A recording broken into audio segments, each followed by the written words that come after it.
chicos y chicas de primero de secundaria a la sesión del día de hoy, donde conoceremos más sobre un lugar muy importante para la sociedad. Un lugar donde se preserva nuestro pasado y nuestra historia y donde podemos navegar a lo largo de muchos temas para aprender cosas nuevas. ¿Ya descubrieron a qué lugar me refiero?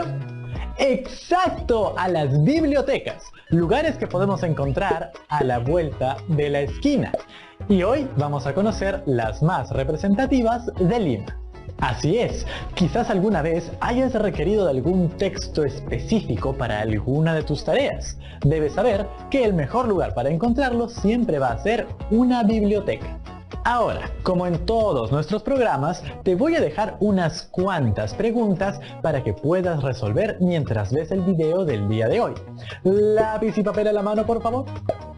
Primero, ¿por qué se creó la Biblioteca Nacional del Perú?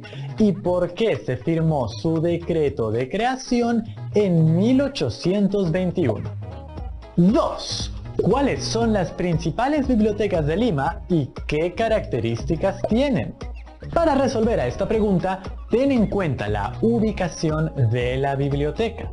También considera el carácter de la misma. Puede ser religioso, político, documentario, personal o universitario, entre otras.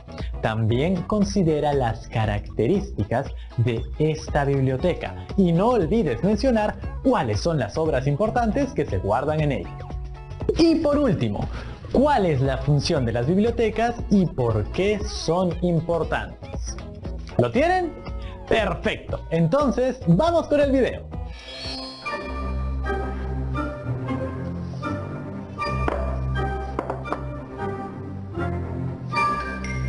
Aquí no está, esta no es, acá es... Hola, ¿qué tal? Les presento mi pequeña pero honrosa biblioteca.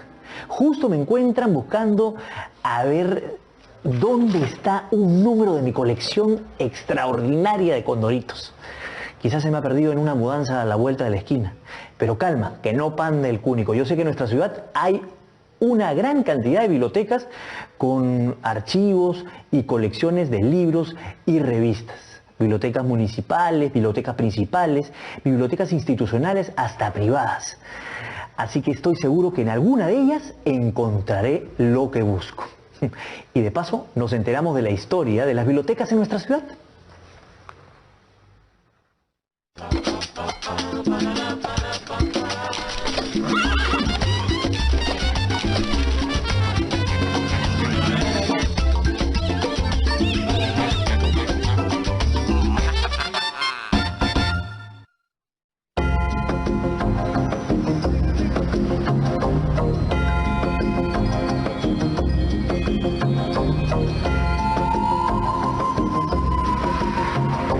Obviamente, al primer lugar que debemos ir es a la Biblioteca Nacional del Perú.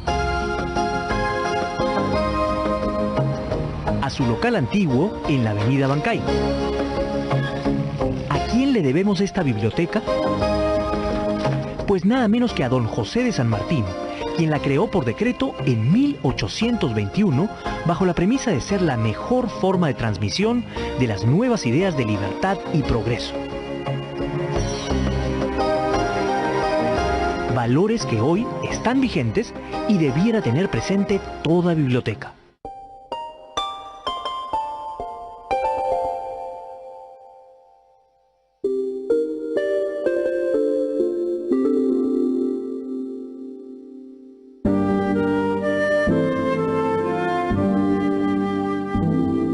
Pero toda biblioteca debe tener libros.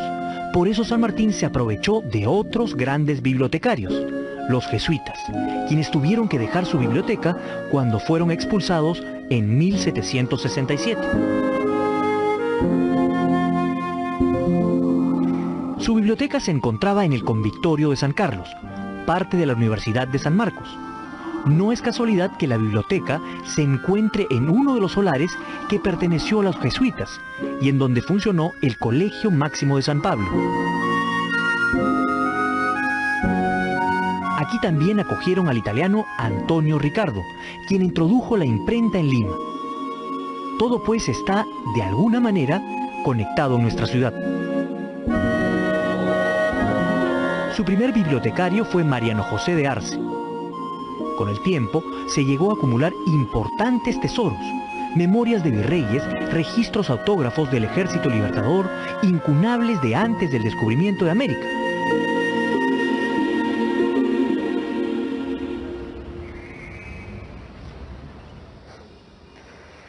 La Biblioteca Nacional ha tenido una historia de mala suerte, por decirlo menos.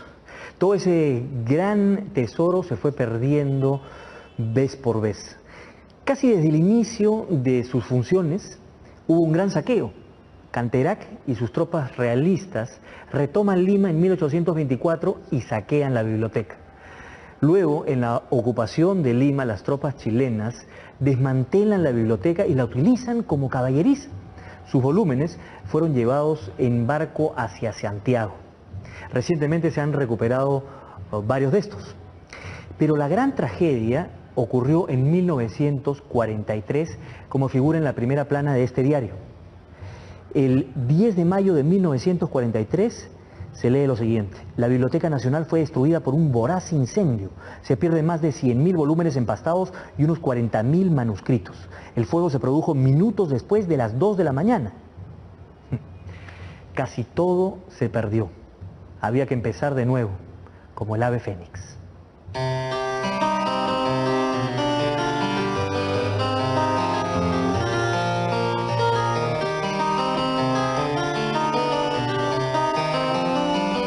El primer restaurador de la Biblioteca Nacional fue nada menos que Ricardo Palma, quien fue apodado como el bibliotecario mendigo por su terquedad al pedir donaciones casa por casa y hasta del extranjero.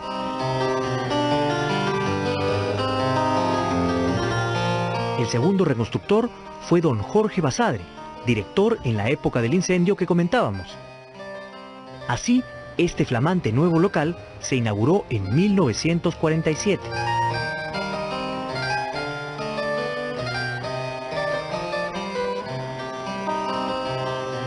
Hoy la Biblioteca Nacional del Perú tiene una sede alterna y modernísima que todos conocemos en la avenida Javier Prado, que siga pues sirviendo a los mismos intereses para los que fue creada, y la gran verdad dicha por su primer bibliotecario: los libros forman parte de la esencia de los hombres libres.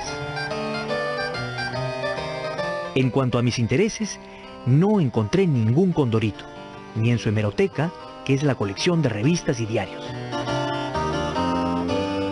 Vámonos mejor a una biblioteca de carácter religioso.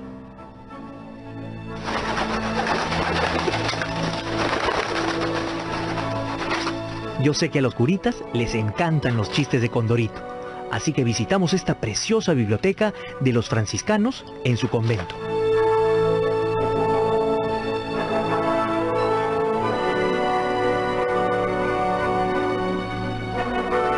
Desde pequeño, este recinto me jaló el ojo por su arquitectura, por ser un ambiente en el cual parece que el tiempo se hubiese detenido.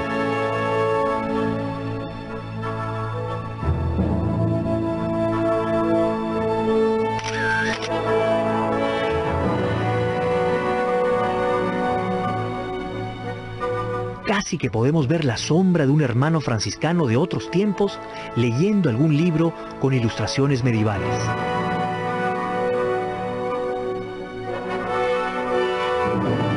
Esta biblioteca bordea los 25.000 volúmenes, y es que desde el siglo XVI los frailes destinaban el 5% de las limosnas para adquirir libros. Aquí hay obras desde el siglo XV que abarcan desde Biblias, diccionarios, pergaminos, obras de teología, literatura, historia, filosofía, música, geografía, derecho canónico, derecho eclesiástico, etc.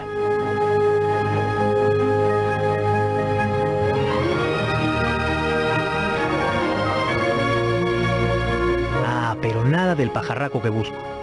No pierdo las esperanzas, pues aún hay más bibliotecas por visitar.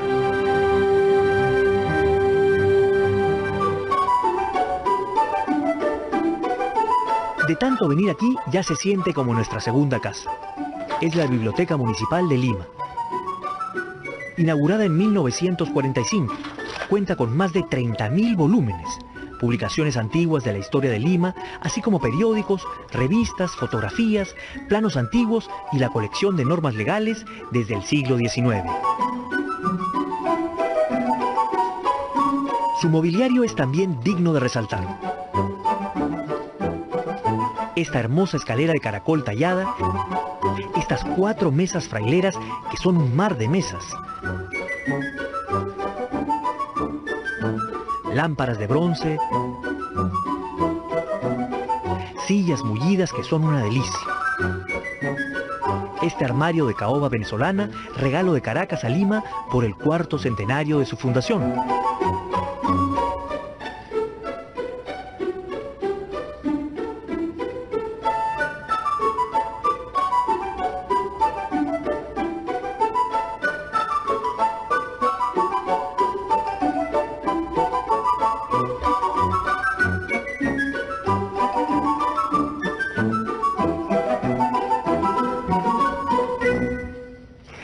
Como detalle aparte y haciendo un paréntesis en nuestra visita, nos encontramos con una talla de madera del escudo de nuestra ciudad del siglo XVIII.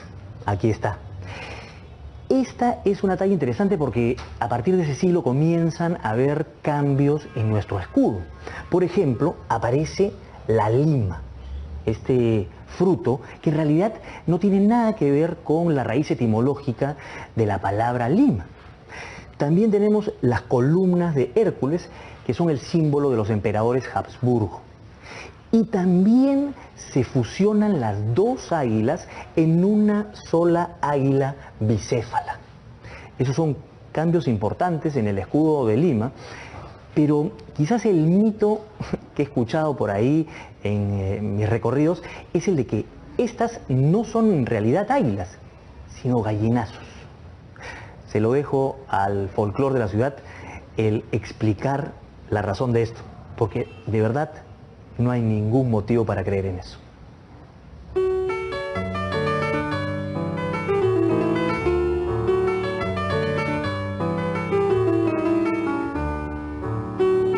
Pero vayamos a ver algunas joyas de su colección, como el Acta de Declaración de la Independencia del 15 de julio de 1821, redactada por el prócer Manuel Pérez de Tudela y firmada por los vecinos notables de la Lima de entonces.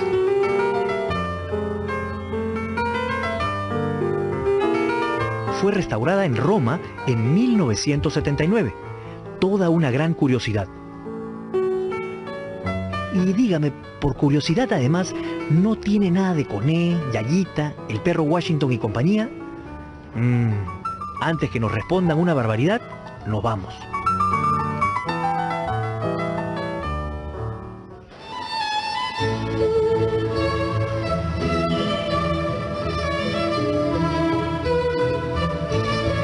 Aquí cerca, en el Quirón Camaná, hay otra biblioteca, pero esta vez de carácter universitario. Es la biblioteca del Instituto Ribagüero. Como su nombre lo asume, empezó con la colección personal del famoso historiador don José de la Ribagüero y Osma, que fue legada a la Universidad Católica.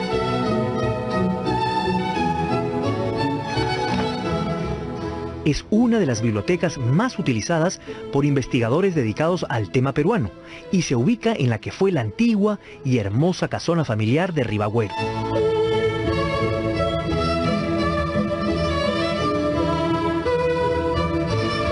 Aquí está la Sala España, que alberga la colección de libros raros y curiosos. También la Sala Víctor Andrés Belaúnde.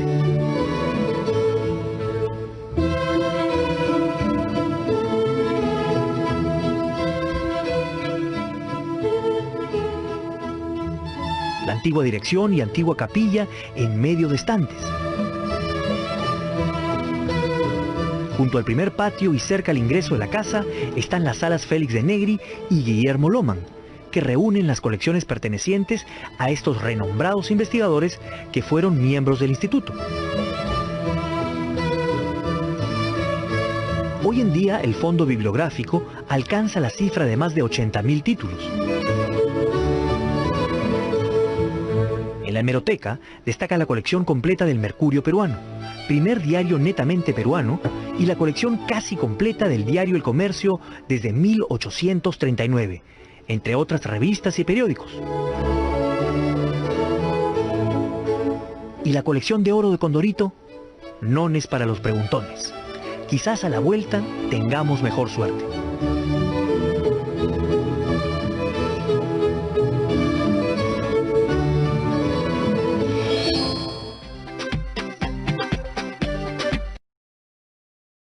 El Perú, este domingo a las 6 de la tarde, por TV Perú, Primero Mi Salud. Estamos viendo Aprendo en Casa, secundaria.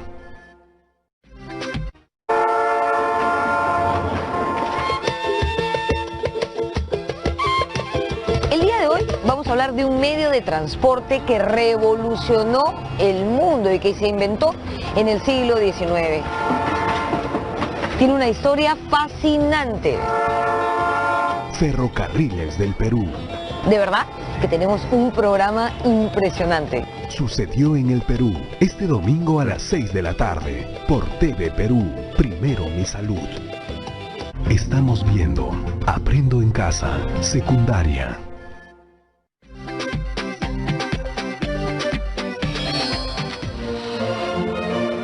Ya estamos en el lugar donde todo se archiva. Aquí puedo tener suerte. Es el Archivo General de la Nación, que fue creado por el presidente Ramón Castilla en 1861.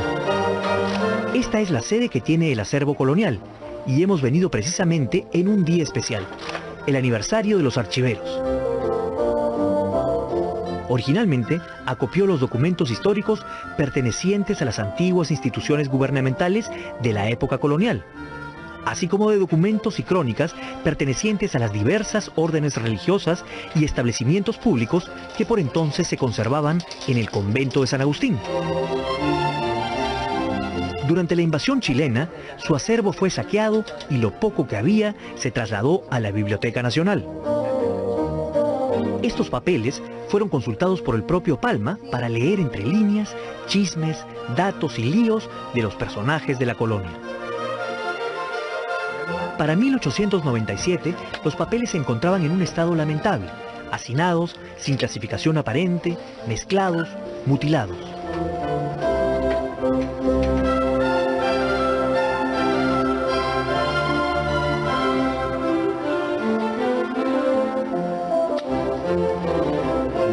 Aquí vemos el protocolo ambulante de los conquistadores, o libro Becerro, el documento más antiguo que posee. Es una crónica y a la vez un libro de cuentos. Por mí y en nombre del mariscal don Diego de Almagro. Es un poder que se le está entregando a Francisco Pizarro a Diego de Almagro. De Diego de Almagro a Francisco Pizarro. Miren la firma de Francisco Pizarro, que era analfabeto, pero firmar sabía. Están también los expedientes de la Real Audiencia de Lima, en donde uno se puede enterar de los detalles de todos los casos penales de la colonia.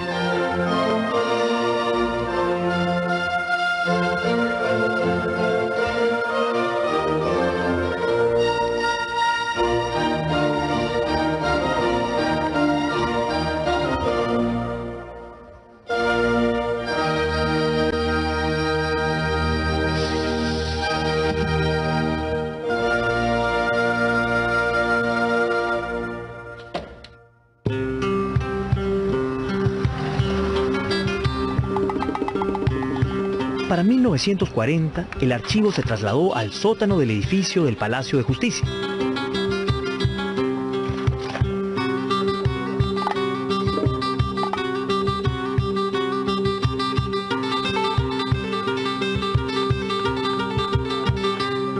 Confieso que no estaba preparado para el aparente laberinto de Creta.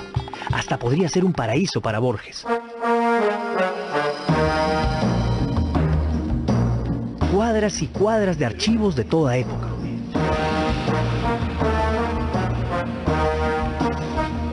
Aquí están las escrituras públicas, las partidas de registro de nacimiento, de matrimonio y de defunción, los registros de inmigrantes, los archivos de las ex haciendas expropiadas por la reforma agraria, entre otros fondos documentales de las instituciones públicas que son únicos e irreemplazables. Un archivo verdaderamente monumental.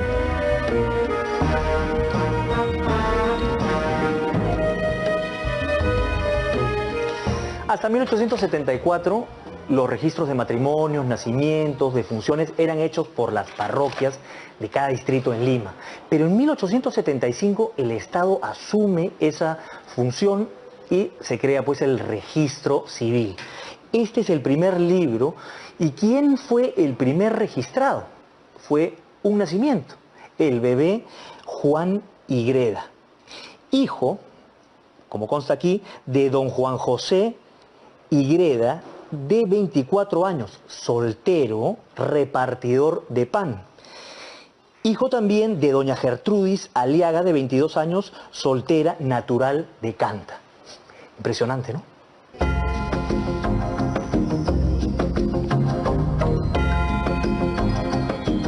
Es importante señalar que todo esto, incluyendo lo que se encuentra en su otro local del antiguo Correo de Lima, es un patrimonio documental que el archivo está obligado a proteger, conservar e incrementar con todos, sí, todos los documentos existentes en los archivos de todas las reparticiones y organismos del sector público nacional, con los archivos históricos, notariales, eclesiásticos, parroquiales y de conventos. Con tanta fascinación por estos tesoros, nos olvidamos de nuestro objeto de búsqueda. Ahora queremos visitar y ver más libros.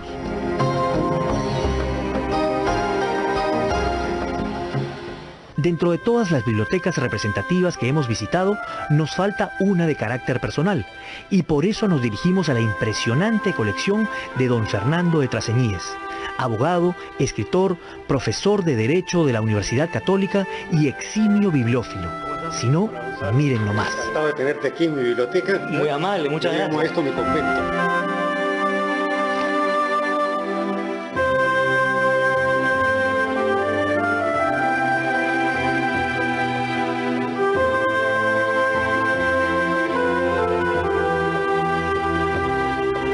Estoy tentado en preguntarle por Condorito, pero temo que me eche de su hogar.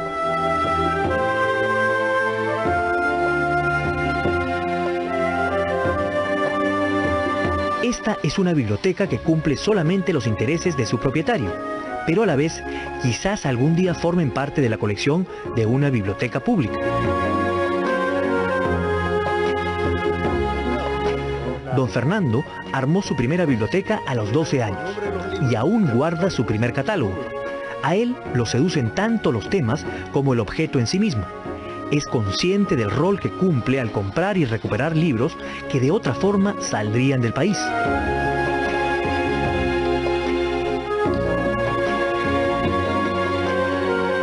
Dentro de su valiosa colección le echamos el ojo a un libro sobre aguas termales publicado en Venecia en 1571.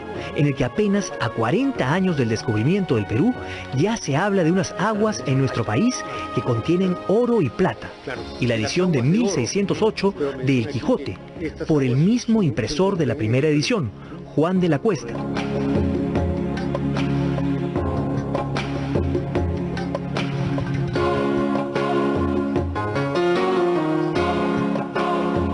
Podría ser uno de los primeros ejemplares del Quijote que llegó a nuestro país.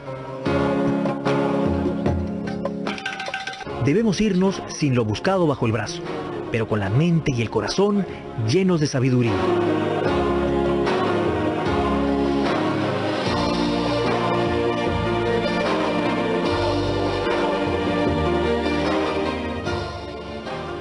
Hay que recordar que en recientes épocas había un tráfico alarmante de libros y documentos antiguos que terminan yéndose al exterior. Ese es un delito muy grave, hay que tomar conciencia de eso, porque finalmente es nuestra memoria la que se pierde poco a poco. Por eso es pertinente señalar que las bibliotecas cumplen un rol fundamental, la de preservar nuestro acervo bibliográfico, un rol que hay que fortalecer. Las bibliotecas también deben fomentar la lectura y la investigación en sus archivos, otro rol fundamental que es preciso fortalecer.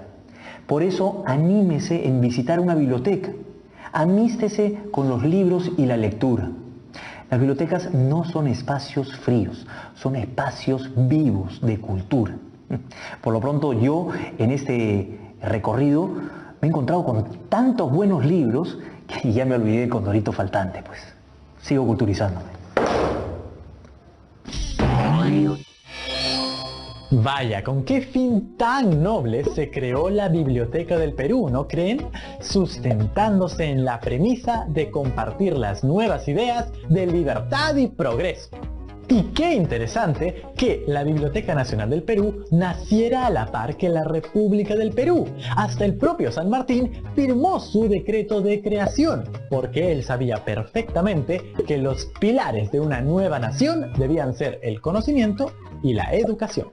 Lamentablemente, a lo largo de la historia, las bibliotecas fueron centro de saqueos e incendios durante guerras y conflictos, pero gracias a peruanos ejemplares como Ricardo Palma y Jorge Basadre, logramos recuperar las bibliotecas y tener aún más grandes colecciones. Creo que voy a comenzar a armar mi biblioteca ahora mismo. ¿Tocino? ¿Estás ahí? ¡Oh! Siempre estoy muy atento a Aprendo en Casa, aunque a veces no me invites a aparecer delante de las cámaras. No te me resientas frente a cámaras, Tocino. Además, has llegado perfecto para el momento del reto de hoy, donde los chicos y chicas se van a convertir en publicistas. ¿Qué? ¿Publicistas? Así como lo oyes, Tocino. Su reto, chicos, va a ser investigar y descubrir si existe una biblioteca en su comunidad, distrito o región. Recopilen todas sus características y luego hagan un afiche. Si no encontraste alguna, no te preocupes. Puedes hacer un afiche para alguna de las bibliotecas que vimos en el episodio de hoy. ¿Un afiche? Sí, Tocino, un afiche. Y el objetivo de este afiche es incentivar a todos y todas a visitar esta biblioteca. No se olviden de todas las características que apuntaron. Estas pueden ser su ubicación, el carácter de la biblioteca, las colecciones que tienen y su infraestructura, entre muchas otras. Todas ellas les van a permitir hacer un afiche más llamativo. Luego de tener tu afiche listo, escribe un comentario en el que digas por qué es importante como país tener bibliotecas y por qué es importante visitarlas. Y ya sabes, reto cumplido, ¿a dónde va todo lo aprendido? ¡Ajá! ¡Al portafolio! Correcto, Tocino. ¿Lo tienen en casa? ¡Perfecto! Eso será todo por hoy. Nos vemos la próxima. ¡Chao, chao! Muy bien. Les doy la bienvenida a un programa más de Aprendo en Casa. Hoy repasaremos el área de comunicación para segundo de secundaria. Hoy trabajaremos la comunicación oral y escrita de nuestra lengua materna y lo haremos a través de un video donde conoceremos una obra literaria muy antigua. Seguramente has escuchado estos nombres: Troya, Helena, Zeus o Aquiles. ¿Te suenan? Si no es así, no te preocupes. Hoy conoceremos juntos el poema épico llamado La Ilíada, que fue escrito por el poeta griego Homero, que narra el 9º y último año de la guerra de Troya. Seguramente te estás preguntando qué es un poema épico. Te contaré que se trata de las historias que narran las hazañas de un pueblo a partir de la imagen de un héroe o heroína que las representa. Ahora sí, con esta información extra te invito a convertirte en un guerrero de la época y así conocer más de la Ilíada y poder identificar al héroe de esta historia. En este video nos acompañará la actriz Jimena Lindo, que representará todos los personajes de esta historia. ¿Qué tal reto, no? Antes te voy a proponer las siguientes preguntas que tendrás que responder al término del video. No te olvides de traer lápiz y papel. ¿Listas y listos? Muy bien, aquí van las preguntas. ¿Quién fue el héroe de esta historia y por qué su presencia era tan importante para los griegos? ¿Qué caracterizaba a Aquiles y cómo era su personalidad? ¿Cómo era la amistad entre Aquiles y Patroclo y por qué era tan importante para la historia? ¿Qué hechos de la historia te impactaron más? Explica por qué. Ahora sí, listos y listos para ver un programa de historias de papel dedicado a la Ilíada. Vamos a verlo.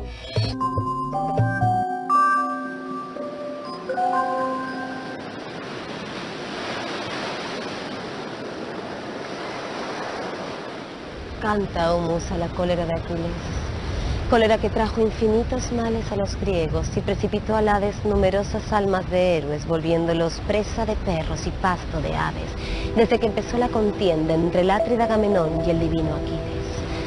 Pero, ¿Cuál de los dioses promovió la disputa para que pelearan? El hijo de Zeus y Leto, Apolo, airado con el rey, suscitó en el ejército la maligna peste y los hombres perecían por el ultraje que Agamenón había inferido al sacerdote Crises.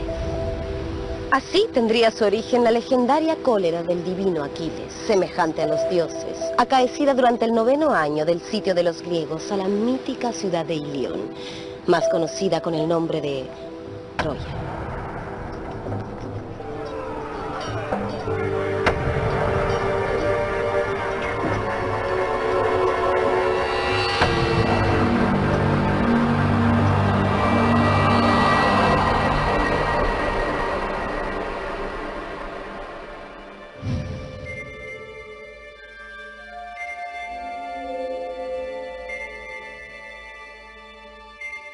Es muy histórica a partir del siglo XIX, cuando se hacen descubrimientos arqueológicos que nos dan mucha información que el mismo Homero no manejó. Sabemos a ciencia cierta que la guerra de Troya tuvo lugar, que se dio hacia el siglo XII a.C., y las verificaciones arqueológicas así lo comprueban. Pero la composición literaria propiamente es de Homero, y eso se da en el siglo VIII a.C.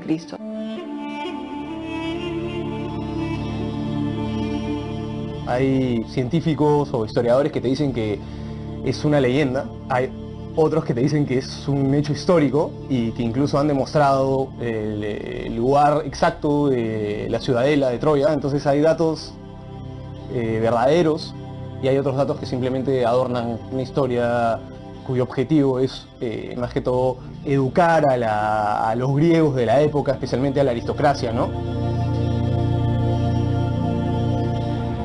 La historia en sí misma está dedicada a una guerra entre los pueblos aqueos, liderados por el rey de la ciudad más poderosa de los aqueos, que fue Micenas, y que es el rey Agamenón, que convoca a todos los reyes para luchar contra una ciudad, antes amiga, que era Troya. La razón por la cual esta amistad cambia es porque un príncipe de Troya rapta a la esposa de uno de los jefes aqueos, de uno de los reyes aqueos, que es Menelao. Y con eso viola las normas de la hospitalidad. La Ilíada empieza y termina en el último año de la guerra. Se plantea como un sitio a Troya. Dura 10 años y la Ilíada propiamente, o el poema, se aboca solamente al último año. Adivina, ¿por qué motivo Apolo nos ataca con esta peste? Aquiles, querido por Zeus, debes saber que el dios está quejoso por el ultraje que Agamenón ha inferido a Crises al no devolverle a la hija que le había arrebatado. Por esta razón, el que hiere de lejos nos causó males y aún nos causará muchos más hasta que esa mujer sea devuelta a su padre. Solo cuando eso suceda, renacerá nuestra esperanza.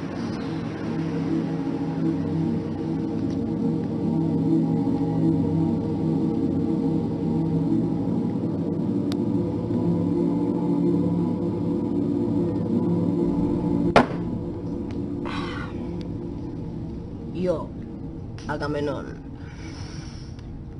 consiento en devolver a mi esclava si es eso lo mejor para los griegos. Quiero que el pueblo se salve, no que perezca. Pero si es así, deberán prepararme otra recompensa para que no sea yo el único que se quede sin la suya. No sería decoroso. Átrida codicioso.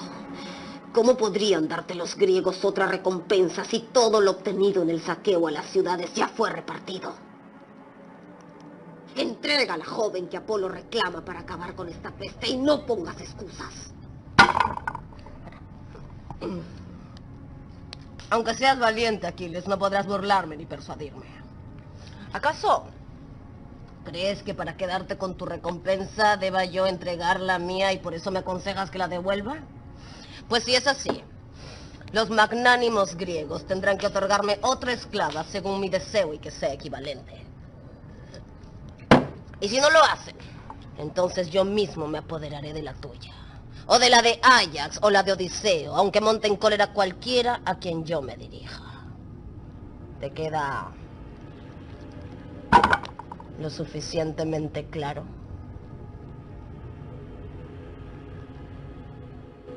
La lucha entre Agamenón y Aquiles se desencadena por la disputa a su vez por Criseida.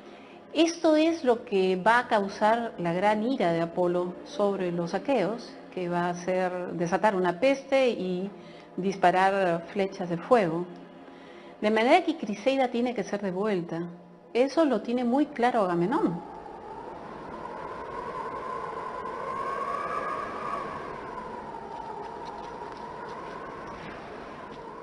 Codicioso Agamenón.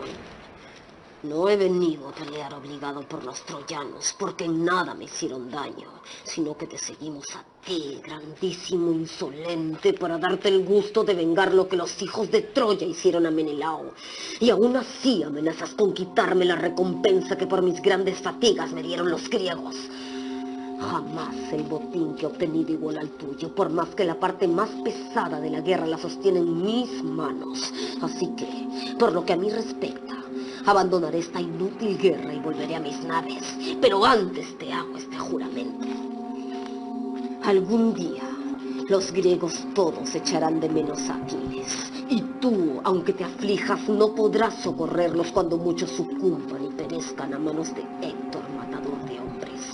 Entonces desgarrarás tu corazón pesaroso por no haber honrado al mejor de los griegos. Ese es mi juramento.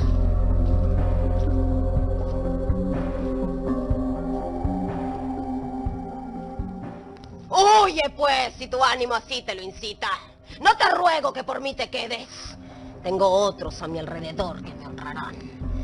Me eres más odioso que cualquiera de los otros reyes alumnos de Zeus, porque siempre te han gustado las riñas, luchas y peleas. Si tienes un gran poder es porque un dios te lo dio. Y te digo algo. Si Febo Apolo me quita a Criseida, entonces yo tomaré a Briseida, la de hermosas mejillas, tu recompensa, para que veas cuánto más poderoso soy.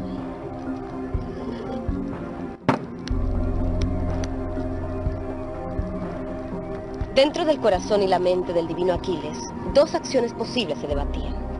O sacando su aguda espada, abrirse paso y matar al Atrida, o calmar su cólera y reprimir su furia. Mientras estas acciones se debatían en la mente y el corazón del más divino de los hombres, la diosa Atenea bajó del cielo a verlo. ¿Por qué pues de nuevo, oh hija de Zeus, has venido? ¿Acaso para presenciar las burlas que me infiera Agamenón a Atrida? Pues te diré lo que con él va a suceder. Por sus ofensas perderá pronto la vida. Vengo del cielo para apaciguar tu cólera, Aquiles. No desenvaines la espada y lo que voy a decir se cumplirá.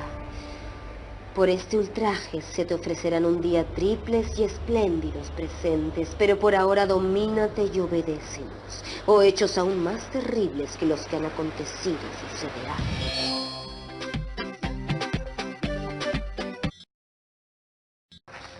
¡Salud! Salud. Estamos viendo Aprendo en Casa, secundaria.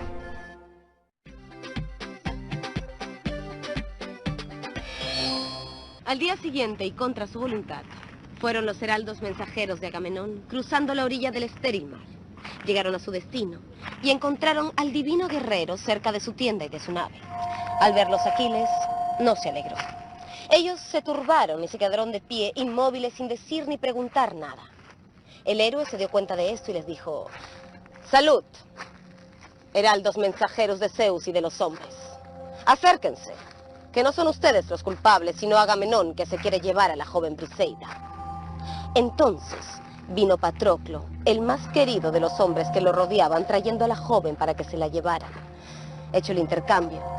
Aquiles se recluyó en su tienda lejos de la guerra, que ahora continuaría sin él.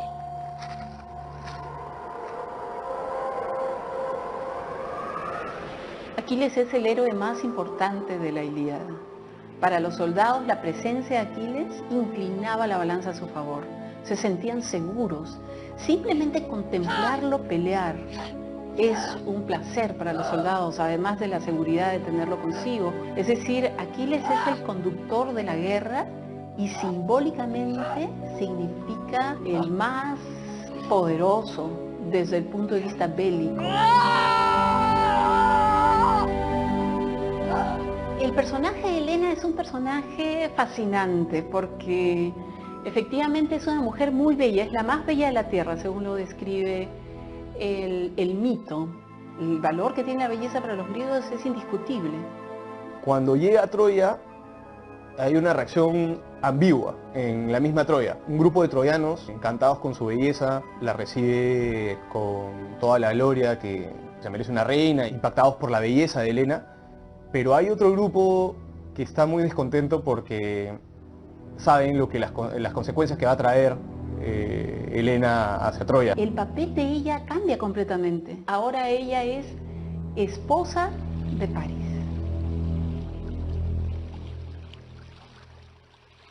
Ven acá, hija querida. Siéntate a mi lado para que veas a tu anterior marido y a sus parientes y amigos. Pero dime, ¿quién es aquel griego gallardo que se divisa a la distancia? Parece un rey. Comparte conmigo tus pensamientos, Helena. No escondas ninguno. Me inspira, suegro mío, a la vez respeto y temor. Ojalá me hubiese sido grata la muerte cuando vine aquí con tu hijo, dejando atrás a la vez que mi hogar, a mis hermanos, mi querida hija y mis amables compañeras. Pero no ha sido así y ahora me consumo llorando. Voy a responder a tu pregunta.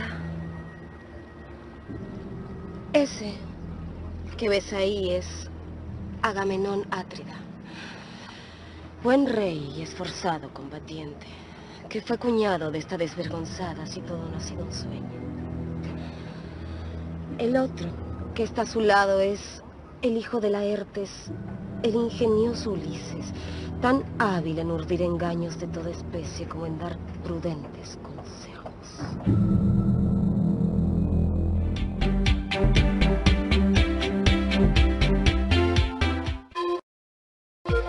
Frente a la ciudad.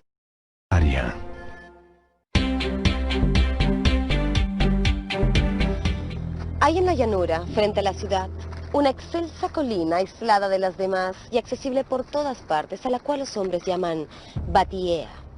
Allí fue donde los griegos se prepararon para la batalla. Los troyanos, por su parte, eran comandados por el gran Héctor Priámida, de tremolante casco. Con él se preparaban las tropas más copiosas y valientes que ardían en deseos de blandir sus lanzas. Mientras tanto, el rey Agamenón se encomendaba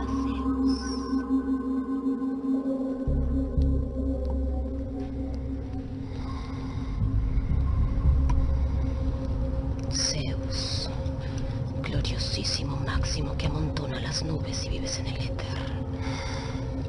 No se ponga el sol ni sobrevenga la oscuridad antes que yo destruya el palacio de Príamo entregándolo a las llamas.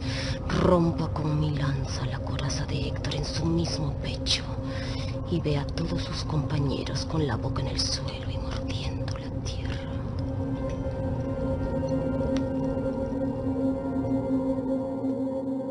Homero presenta a dioses muy humanos, dioses que se pelean entre sí, dioses que compiten entre sí por la belleza, por el poder, pero los dioses también están sometidos al destino. Por ejemplo, Zeus, que quiere salvar a su hijo Sarpedón en uno de los cantos, no puede hacerlo porque otra diosa le indica, recuerda que es el momento de su muerte. Y entonces Zeus tiene que aceptar que Sarpedón debe morir.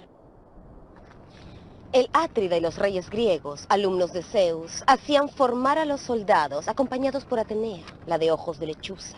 La diosa, por su parte, se movía entre los guerreros, instigándolos a entrar en el campo de batalla y poniendo valor en sus corazones para que pelearan sin descanso. Rápidamente, les fue más agradable la batalla que volver a sus casas en las cóncavas naves. Por otro lado, el divino Aquiles se entregaba al ocio, afligido por la pérdida de la joven Briseida, pero muy pronto habría de levantarse.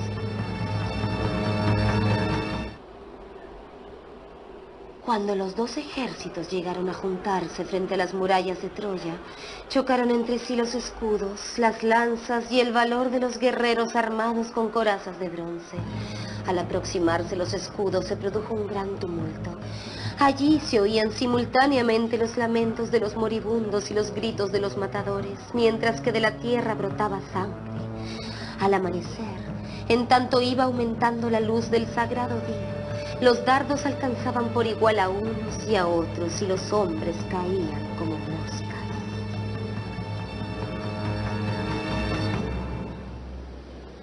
Cuando el sol hubo recorrido la mitad del cielo, Zeus tomó la balanza de oro y puso en ella dos destinos de la muerte que tiende a lo largo. La de los troyanos domadores de caballos, la de los griegos de armaduras de bronce, teniendo más peso el día fatal de los griegos. Los destinos de estos bajaron a la fértil tierra, mientras que los de los troyanos subieron al espacioso cielo. En eso, Zeus tronó fuerte y mandó una ardiente centella a los griegos, quienes se quedaron pasmados de pálido temor sin atreverse ya a permanecer en el campo. Había una división en el terreno divino, muy similar al terreno de batalla, ¿no? Entre dioses que favorecían a los troyanos y dioses que favorecían a los aqueos. Era tan grande el conflicto y tan grave que los dioses se enfrentaban entre ellos, no solo en el Olimpo, sino también en el terreno de batalla, favoreciendo a sus hijos o a los guerreros más valientes de cada bando, incluso peleándose entre ellos directamente, ¿no? A pedido de Agamenón, el mismo Ulises fue en busca del divino Aquiles para ofrecer todo tipo de tributos a cambio de que éste volviera a la guerra. Pero el Pélida era muy altivo, y su corazón soberbio no lo dejó cambiar de opinión ni apaciguar su furia. Sin embargo, el magnánimo Patroclo le rogó a Aquiles, el de los pies ligeros, que le permitiera vestir su armadura en batalla, de modo que los troyanos pensaran que se trataba del valiente Aquiles y marcharan atemorizados en retirada. Patroclo es lo que podríamos decir un lugarteniente de Aquiles, ¿verdad? Viene con Aquiles, duerme en la misma tienda, en las naves de Aquiles. Está sometido al poder de Aquiles, ¿verdad? No tiene un ejército propio. Él viene entre los mirmidones, que son el ejército de Aquiles, pero se destaca por su generosidad.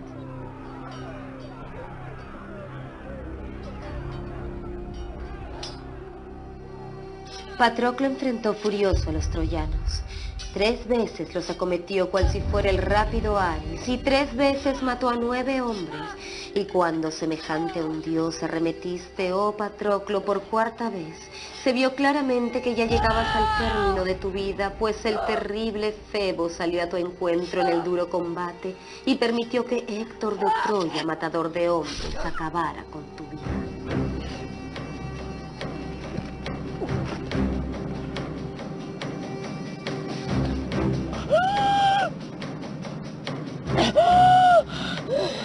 Héctor, jáctate ahora con altaneras palabras, pues te han dado la victoria Zeus, Crónida y Apolo, y quienes me quitaron fácilmente la armadura que llevaba encima. Si 20 guerreros como tú me hubieran hecho frente, los hubiera ganado fácilmente con mi espada. Pero tú tampoco vivirás mucho tiempo, pues sucumbirás a manos de Aquiles, Eácida. Apenas acabó de hablar, la muerte lo cubrió con su manto, El alma voló de los miembros y descendió al Hades, llorando su suerte porque dejaba un cuerpo vigoroso y joven. Y la amistad entre Patroclo y Aquiles es una amistad que lleva a que Aquiles regrese a la batalla y se vengue de el que mató a Patroclo, que fue Héctor.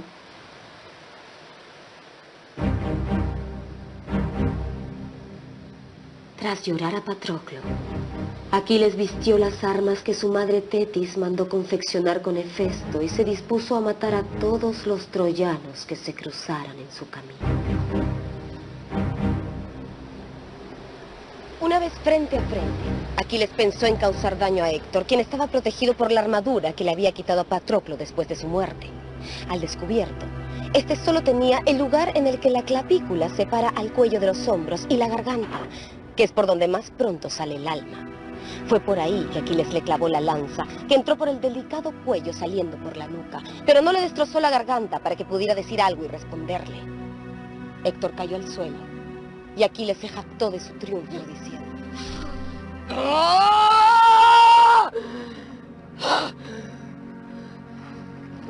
¡Héctor! Cuando despojaste el cadáver de Patroclo, sin duda te creíste a salvo porque no me veías a mí que estaba ausente. ¡Necio!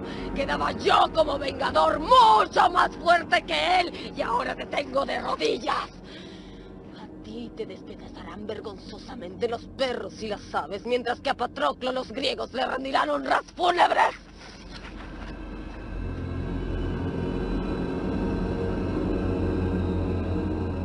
La crueldad de la guerra, por ejemplo, es una cosa que se repite en absolutamente todas las épocas, ¿no? El drama humano que la guerra trae, la pérdida de amigos, la pérdida de hombres valerosos, la destrucción, las gestas heroicas, todo eso es algo que se repite a lo largo de la historia, ¿no?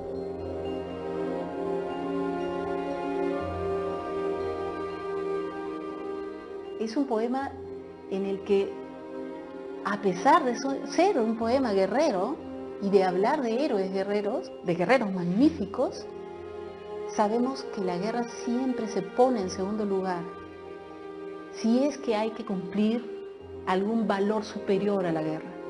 Es decir, es un poema de guerra que nos enseña que la guerra no es lo más importante.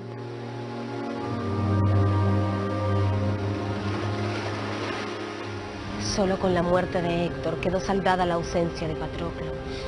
Pero la legendaria cólera de Aquiles, lejos de desvanecerse, lo llevó a amarrar el cuerpo de Héctor a una carroza y con cada aurora arrastrarlo sin piedad alrededor del cuerpo de su amigo querido.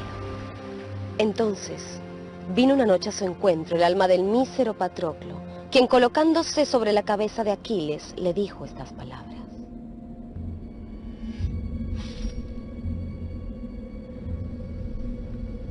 duermes, Aquiles, y me tienes olvidado. Cuidabas de mí cuando vivía y ahora que he muerto me abandonas. Entiérrame cuanto antes para que pueda entrar por las puertas del Hades, porque las almas, que son imágenes de los difuntos, me rechazan y no me permiten atravesar el río para juntarme con ellas, por lo que vago errante por los alrededores del Hades. Dame la mano, te lo pido entre lágrimas. Y dicho esto, Patroclo le contó a Aquiles lo que éste ya sabía, que su destino sería morir al pie de los muros de los nobles troyanos, hecho que sucedería después de los trágicos acontecimientos que en este poema épico titulado La Ilíada se cuenta. ¿Qué te pareció esta historia? Buenísima, ¿no? Seguro como yo, también habías escuchado algunos nombres de los personajes que aparecen aquí, pero no habías profundizado en la historia. Como hemos visto, nos narra el último año de la guerra de Troya. Al final del video hay un hecho importante que es la fuerte amistad entre Patroclo y Aquiles. Esto ocasiona que cuando Patroclo muere en combate contra Héctor, Aquiles tiene que volver a luchar para vengar la muerte de su amado amigo. Finalmente vimos cómo la figura de Aquiles era fundamental para su pueblo. Con solo su presencia se sentían protegidos y seguros, ya que era muy hábil como guerrero. Ahora te propongo el siguiente reto. Después de responder las preguntas, responde lo siguiente. En el programa de Historias de Papel hay una reflexión que dice: a pesar de ser un poema de guerra, la guerra se pone en segundo lugar si hay un valor que la trasciende. Es decir, que la guerra no es lo más importante. En ese sentido, el reto de hoy consiste en escribir un texto breve donde pongas cuál es ese valor superior y por qué elegiste ese valor. Puedes tomar como ejemplo lo que has escuchado en el video. No te olvides de guardar todo lo aprendido en tu portafolio de aprendizaje. Nos vemos en la siguiente clase. Amigos y amigas de tercero de secundaria, yo soy Jonathan Hernández y esto es Aprendo en Casa. Hoy nos toca divertirnos hablando de comunicación y exploraremos esta área con un video genial sobre las casonas antiguas del Perú. Seguro ustedes se preguntarán, pero Jonathan, ¿qué tiene que ver las casonas con la comunicación?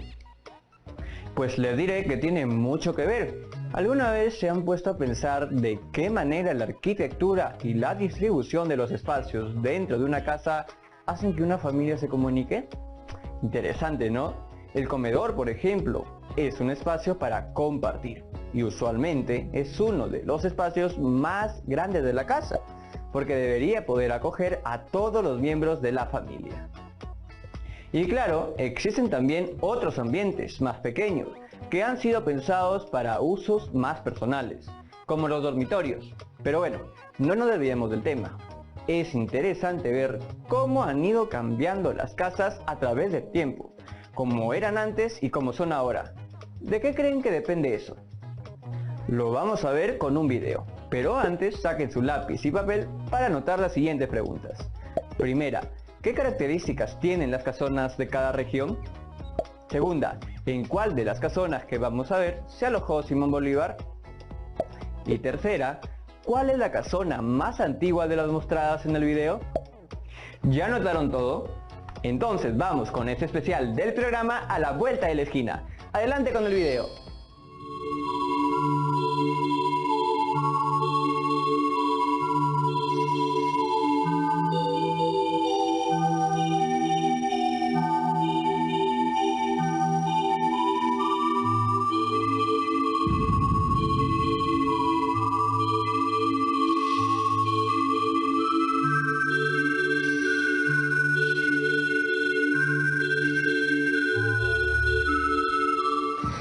Cuando los españoles llegaron a estas nuevas tierras, trajeron también sus costumbres y sus formas.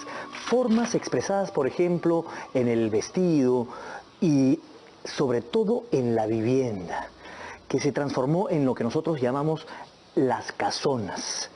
Y estas casonas eran una expresión de poder, símbolo de que el español había llegado para instalarse aquí y de manera grande.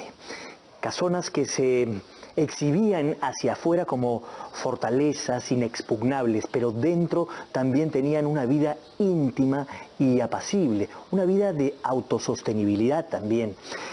Casonas las hay en todo el Perú y algunos ejemplos importantes existieron en Trujillo, Arequipa y el Cusco. Hagamos un recorrido por las diferentes casonas de estos tres lugares del Perú, a ver qué encontramos de diferente. Vámonos al norte del Perú primero, a la vieja villa de Trujillo, la homónima del conquistador español.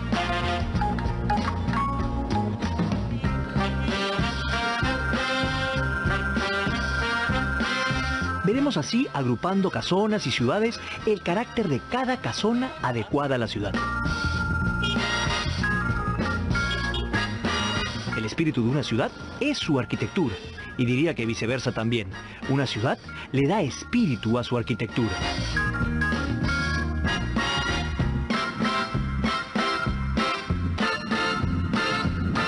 En el caso de Trujillo, su característica son las casas de un solo piso. En su mayoría con amplios ventanales que, detenidos por hermosas rejas caladas como encajes, adornan las calles y sobre todo el entorno de la Plaza de Armas.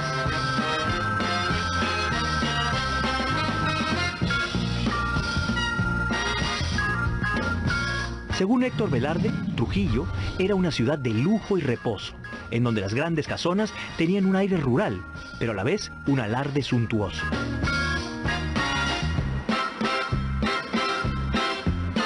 Una arquitectura de sobria dignidad en el exterior y de magnífica amplitud en el interior. Vamos a la calle Pizarro, frente a la plaza, para ver la Casa Urquiaga, también llamada Calonge, por las familias que, emparentándose, allí vivieron.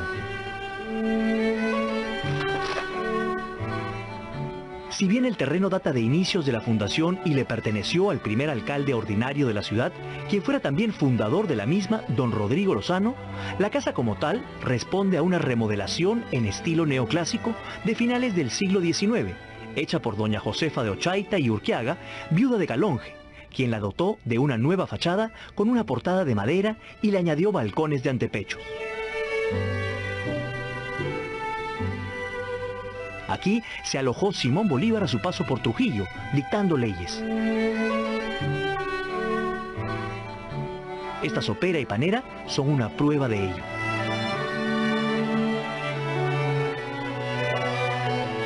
Dicen que el Libertador las ofreció como regalo a la casa. Un escritorio de estilo rococó destaca en el que fuera el despacho de Bolívar.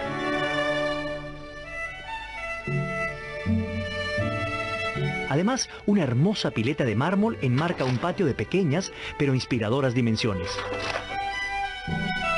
Es hoy sede del Banco Central de Reserva y es inspirador el estado en el que se encuentra.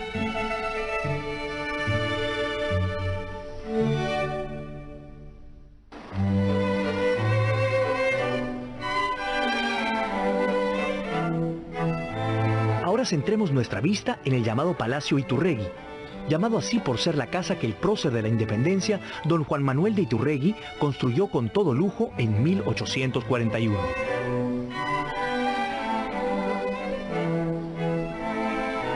Aunque la fachada es rara para una casa trujillana, pues es de 2 pisos e imita a un palacete italiano, fíjense en la herrería de las ventanas con peineta incluida.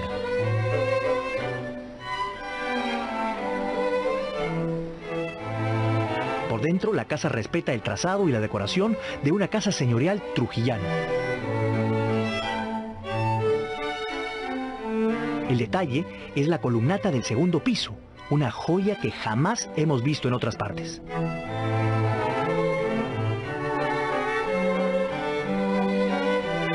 Hoy la Casa Iturregui es la sede del Club Central de Trujillo. Mantiene sus patios interiores, uno de ellos con impresionantes columnas.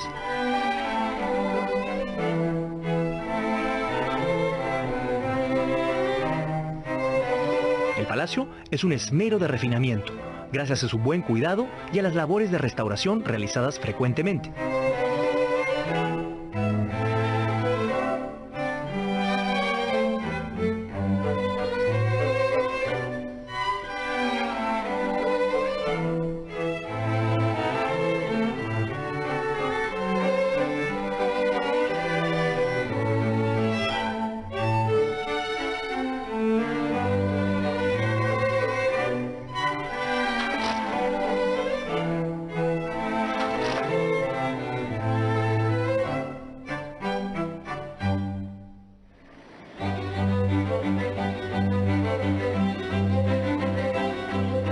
Una casona imprescindible para terminar nuestro recorrido por Trujillo es la Casa de Orbegoso.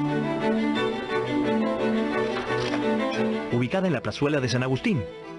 Este palacete perteneció al mariscal Luis José de Orbegoso y Moncada, conde de Olmos, presidente de la República y personaje principal de las guerras de independencia y de la Confederación Peruano-Boliviana. Admiremos su portada de estilo neoclásico con sus pináculos y una coronación semicircular. Entremos a ver el patio principal. Todo cuadrado y empedrado, es rodeado por habitaciones sencillas y por una galería que comunica con los principales salones de la casa. Los ambientes de la casona han sido restaurados y acondicionados con mobiliario del siglo XIX. Espejos, muebles marqueteados, finas alfombras, retratos de antiguos propietarios y otros recuerdos adornan cada rincón de la casa. Los dejamos admirando otras fachadas de casonas trujillanas para partir rumbo al sur, Arequipa.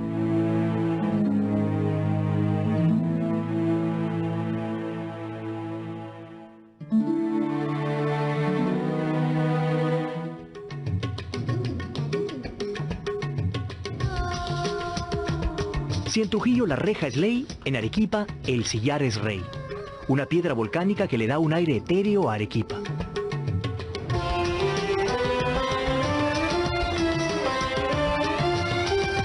Un material ubicuo en la ciudad.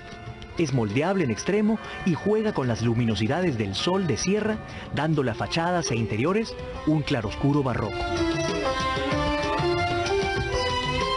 Empecemos nuestro tour de casonas por la casa Tristán del Pozo, que si le juzgáramos por su impresionante fachada labrada, diríamos que estamos entrando a una iglesia, ya que vemos también motivos religiosos, como los monogramas de Jesús y sus antepasados.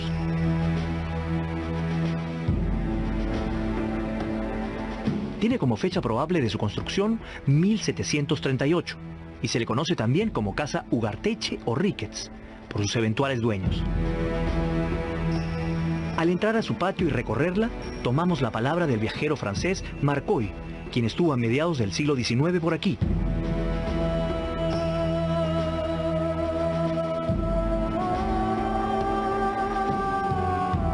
El interior de estas viviendas se compone de 2 patios seguidos, empedrados con piedra menuda y con anchas veredas o aceras. Las piezas de recibo y los dormitorios de la familia se hallan en las 2 caras laterales de este patio de entrada. En la mayor parte de los cuartos de dormir, la cama se encuentra bajo un arco de 4 o 5 pies de grueso, medida de precaución dictada por el terror de los terremotos. Si pareciera que estuviese describiendo esta misma casa, hoy sede de un banco.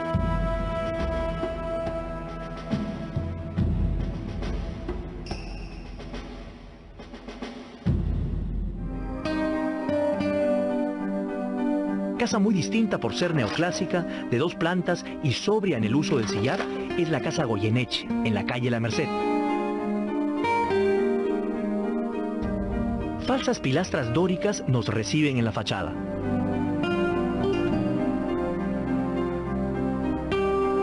En el primer piso, ventanas enrejadas. En el segundo, balcones de antepecho.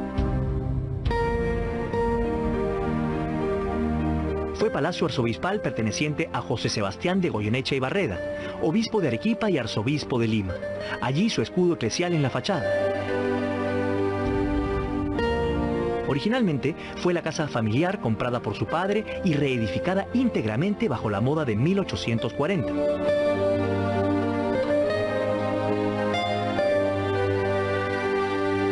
Hoy le pertenece al Banco Central de Reserva y guarda cuadros de la escuela cusqueña.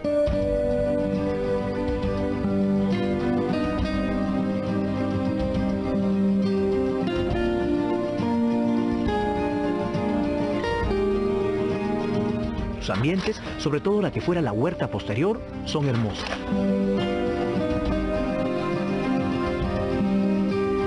Lo más llamativo, una escalera de caracol hecha de sillar.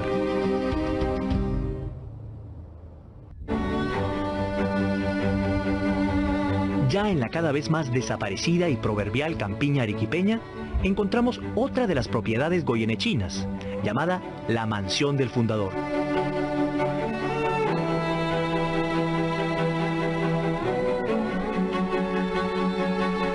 Situada en Sachaca y al borde del río Socabaya, se encuentra en un idílico lugar, y más que casona, es un sobrio palacete que por sus grandes muros, diríase, es una fortaleza. Lugar de silencios absolutos, se dice que el solar fue utilizado para residencia de descanso de García Manuel de Carvajal, fundador de Arequipa. El patriarca de la familia Goyeneche, Juan Crisóstomo, la adquirió en 1785. Destacan los recuerdos asociados a la familia, y la arquitectura de reciente remodelación en la década de los 80 rescata el conjunto macizo de señoriales salones y una muy bonita capilla con grácil espadaña.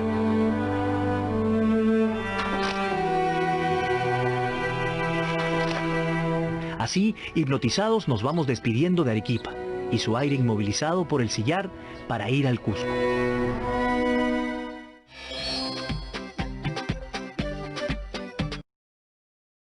Último capítulo de ¿Por qué somos de por TV Perú?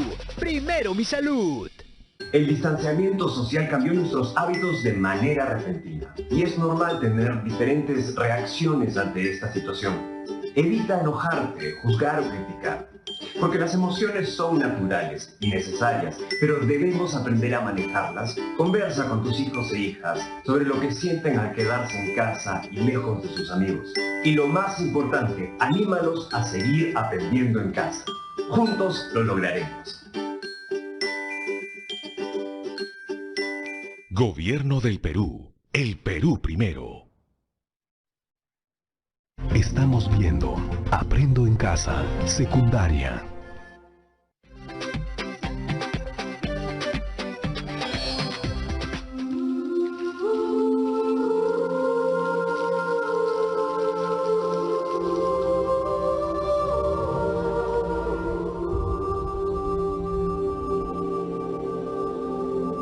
En el Cusco nos encontramos con importantes casonas, pues fue centro de la conquista y el modelo de casa viene de Castilla y Andalucía, y combina tradiciones árabes con renacentistas.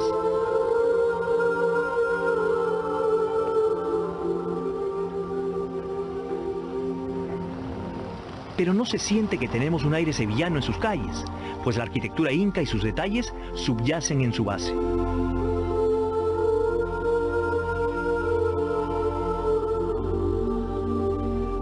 La vida de la casona cusqueña gira alrededor de sus patios interiores, tras fachadas de muros altos y zaguanes amplios que conducen casi siempre a una pileta central.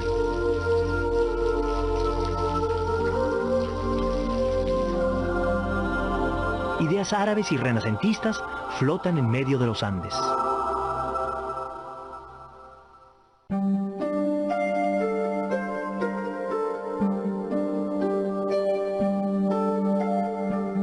En la Plaza de las Nazarenas está la Casa Cabrera, hoy sede de un museo.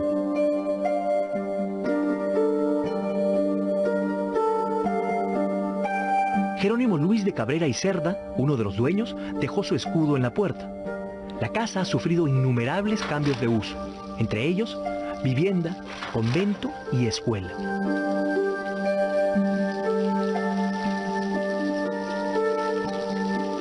Por lo que también ha tenido grandes refacciones a través de los siglos.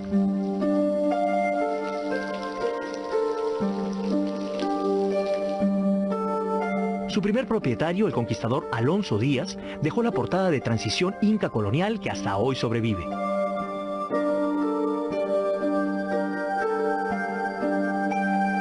En el interior, las religiosas de Santa Clara, sus otras propietarias, construyeron una iglesia, de la que ya no queda nada. Pero lo más saltante es su patio y los corredores del segundo piso.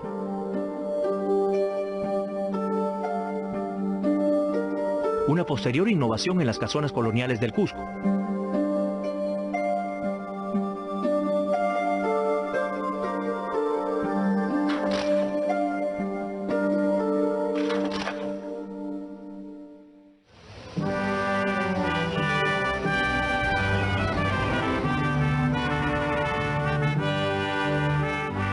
Es preciso dar unos cuantos pasos a ver la que quizás sea la casa más emblemática del Cusco, la Casa del Almirante. Repasemos su historia.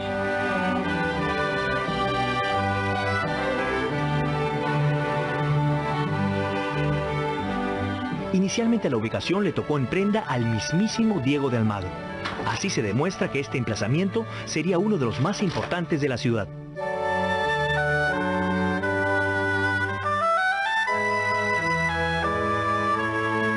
Tiempo después, la adquiere el gobernador Juan Álvarez Maldonado, quien es el que da inicio a la construcción de la casona, siendo su forma actual factura del llamado almirante Francisco Alderete Maldonado y doña Mariana Cornejo en 1692. Cabe aclarar que el susodicho título no lo hizo acreedor a ningún navío, y menos en el Cusco.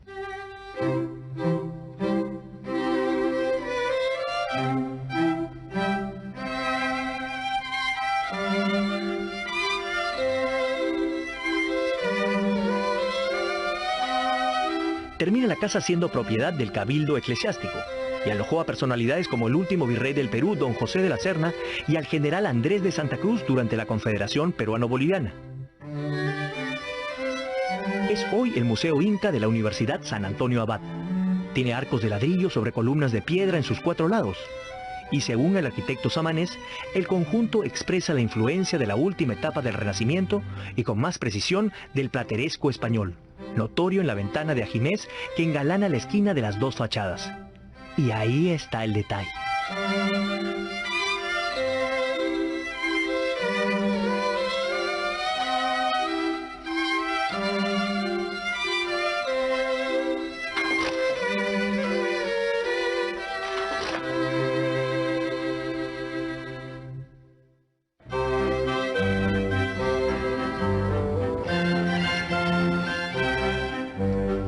Nos toca ir a la llamada Casa Garcilaso,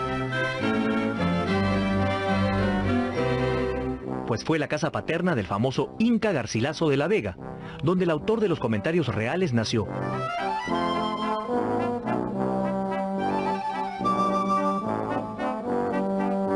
Las proporciones interiores son magníficas, lo que produce un equilibrio y una calma bastante bien lograda.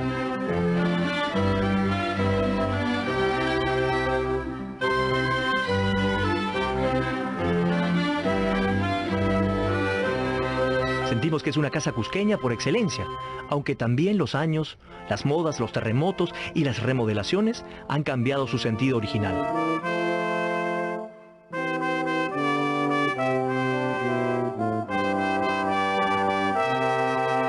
Hoy es la sede del Museo Histórico Regional del Cusco y recorremos los pasadizos de su segundo piso.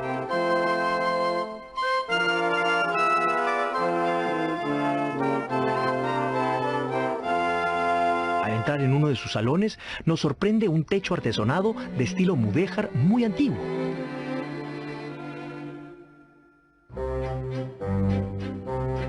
Salimos a ver el exterior y sus balcones. Sabemos que fue recién en el siglo XIX que se le agregó este balcón esquinero, que ni sobra ni falta. Silencio para ver el entorno.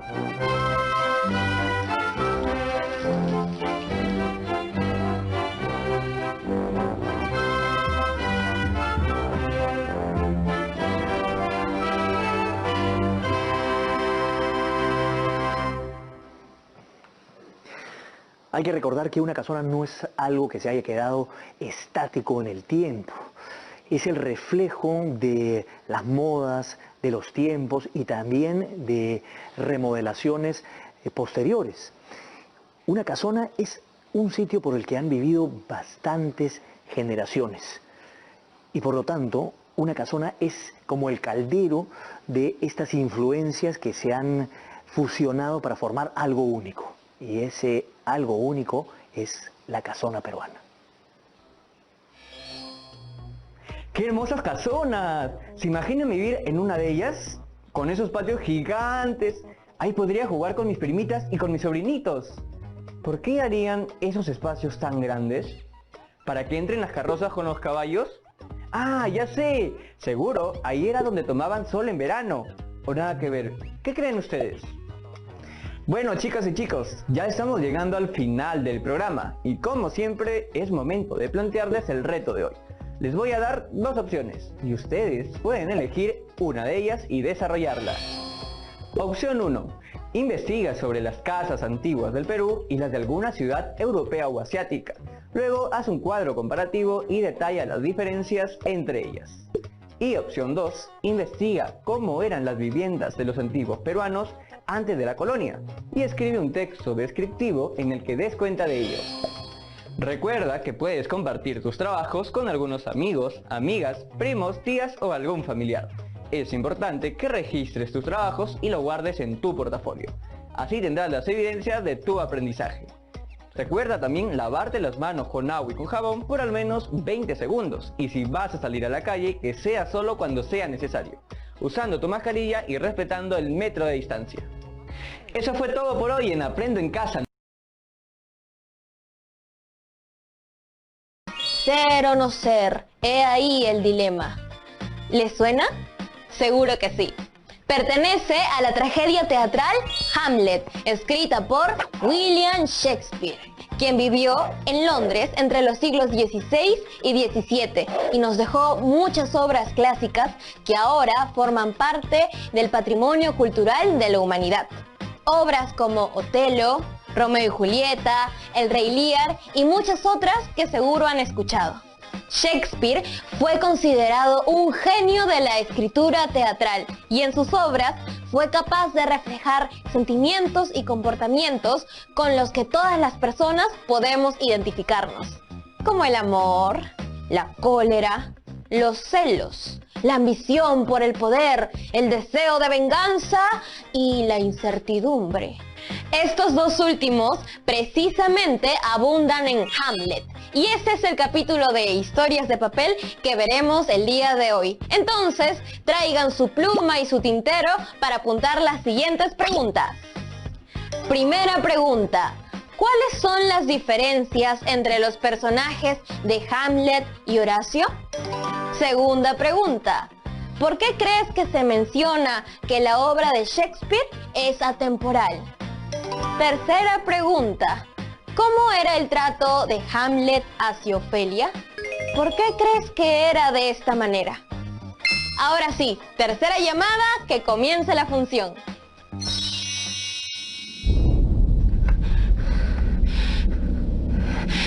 ¿Quién va?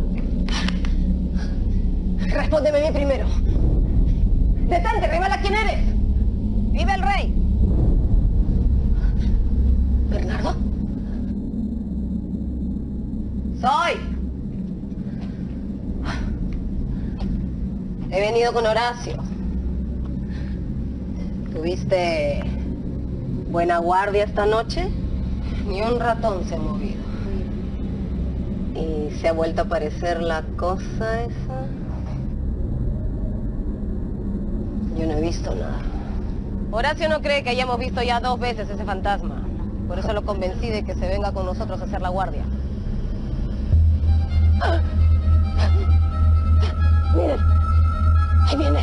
¡Tú has estudiado, Horacio! ¡Dile algo! ¿Quién eres tú? Que usurpas la noche en la forma del difunto rey de Dinamarca. ¡Habla! Se fue sin querer contestar. Rompamos la guardia y hablemos de esto con el príncipe Hamlet. Este espíritu hablará con él.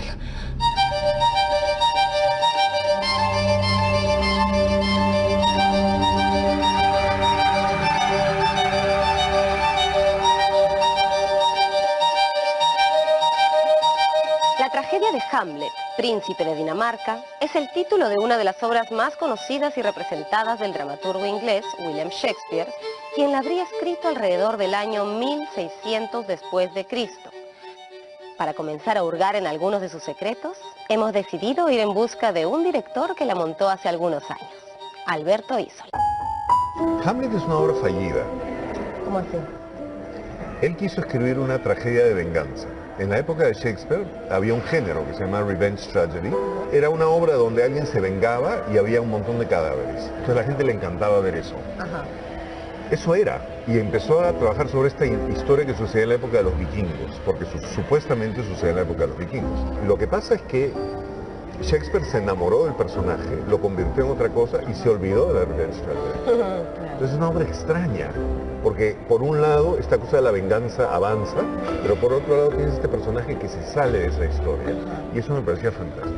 Qué interesante. Claudio. Personaje de Claudio. Bueno, yo me arriesgué y decidí que Claudio tenía la misma edad que Hamlet, porque me parecía que era como el otro rostro de Hamlet, ¿no? El que sí hacía. Y lo hizo Sergio Galliani, y también siempre lo hacen como un ser horrendo y monstruoso. A mí eso me parece muy interesante. Lo que yo sentí con ese personaje era que también era otro personaje atrapado en esta especie de lucha por el poder sin saber muy bien qué cosa había hecho. Aunque siga fresca la memoria de nuestro querido hermano fallecido, nos toca soportar el luto tanto por nosotros como por el rey. A eso me comprometo, al lado de quien antes era una hermana y ahora mi reina. En cuanto a ti, mi sobrino Hamlet, ahora mi hijo. Un poco más que parientes y un poco menos que de la misma especie. ¿Cómo es que las nubes siguen sobre ti? Para nada, mi señor. Estoy mucho al sol.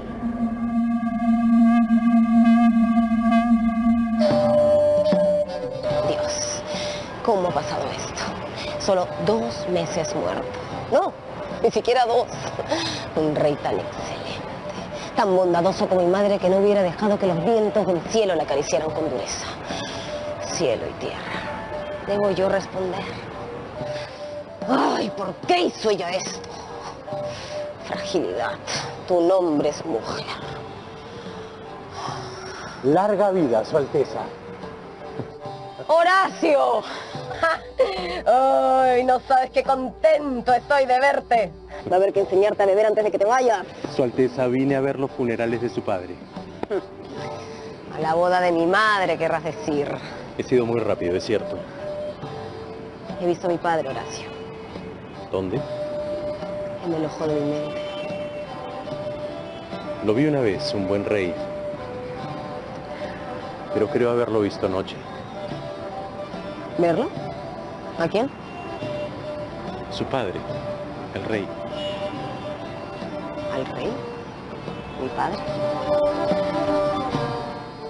Para que nos acompañe en el papel de Horacio, el mejor amigo de Hamlet, hemos invitado nada menos que a Carlos Alberto Carlín, quien hizo este personaje hace algunos años, dirigido por Roberto Ángeles. Horacio es un personaje, es uno de los personajes más queridos también de la literatura universal. Y más complicado probablemente, no sé si de la literatura universal, pero para un actor sí, porque es difícil ubicar el objetivo de Horacio. Ajá, ajá. Porque Horacio está permanentemente, aparece la obra y aparece Horacio.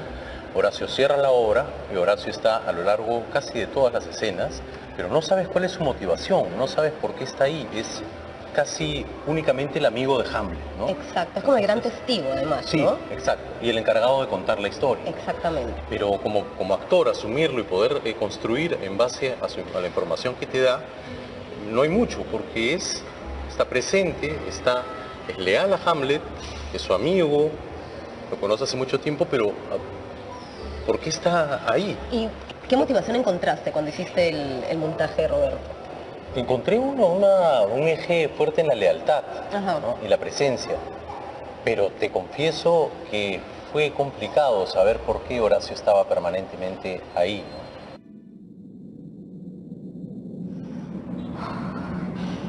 El aire muerde, hace mucho frío. Es un aire cruel, Su Majestad. Mirad, ahí está. Ángeles y ministros de la gracia, defiéndanos. ¿Qué significa que nos revisites así bajo la luz de la luna? ¡Di! ¿Por qué haces esto? ¿Qué debemos hacer? Está haciendo una señal. Quiere que vayas con él a solas.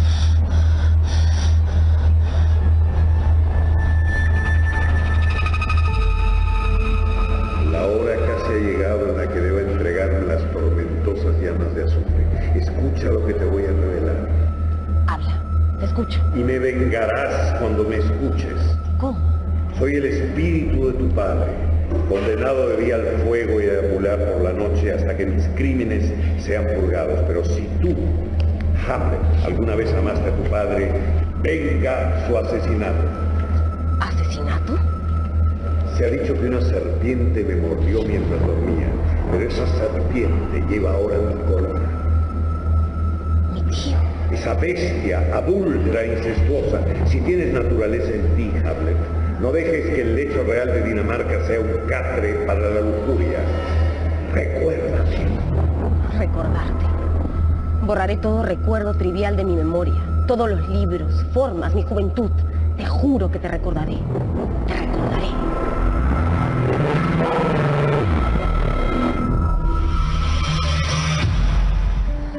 ¿Qué dices, Ofelia?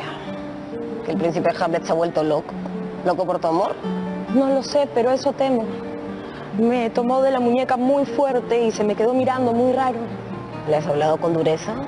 No, padre, pero seguí todas tus indicaciones. No acepté ninguna de sus cartas y tampoco dejé que se me acercara. Eso lo ha vuelto loco, entonces. No lo sé. Puede ser. Y háblame un poco de los personajes femeninos de la obra. Tú sabes que hay un problema con los personajes femeninos de Shakespeare, que es que los hacían actores.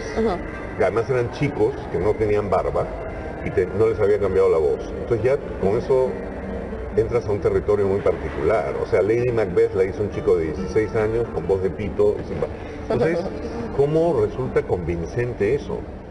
Entonces, claro, a raíz de eso lo que pasa, te pasaría a ti si algún día quieres hacer Lady Macbeth, te vas a topar con que Lady Macbeth tiene 5 escenas, creo, contra las 25 que tiene Macbeth. Y no es porque Shakespeare sea misógino o machista, sino porque simplemente no aguanta. Tener, por bueno que sea el actor, no aguanta, no te la crees. Entonces tienes que hacer cosas muy cortas. Entonces los personajes femeninos de Shakespeare están llenos de misterios. Es una cosa bien extraña. Ofelia no es ningún... Es una joven mujer inteligente, capaz, sensible, castrada, destruida por el mundo del padre, el mundo del hermano, el mundo de Hamlet. ¿Quién es Hamlet? Hamlet es un príncipe, primera cosa importante. Ahora, hay toda una discusión sobre por qué él no hereda. Yo creo que él decide no. Él no es que abdique, pero le cede el puesto a su tío, porque él es un filósofo. Entonces imagínate que estás estudiando filosofía, que es algo que tú has hecho además, y se te aparece el fantasma de tu padre, que no solamente te cuenta cómo murió, sino que te dice que mates a la persona que lo mató. No te dice que lo denuncies ante la Comisión de Derechos Humanos, no, mátalo. Tú eres un estudiante de filosofía que no cree en la violencia. ¿Qué haces? Entonces, tomas algunas de las peores decisiones que puedes tomar.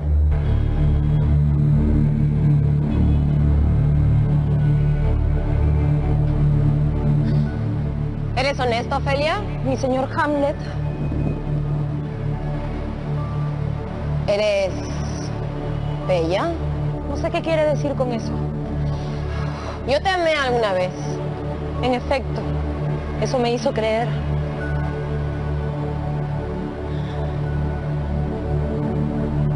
No debiste haberme creído.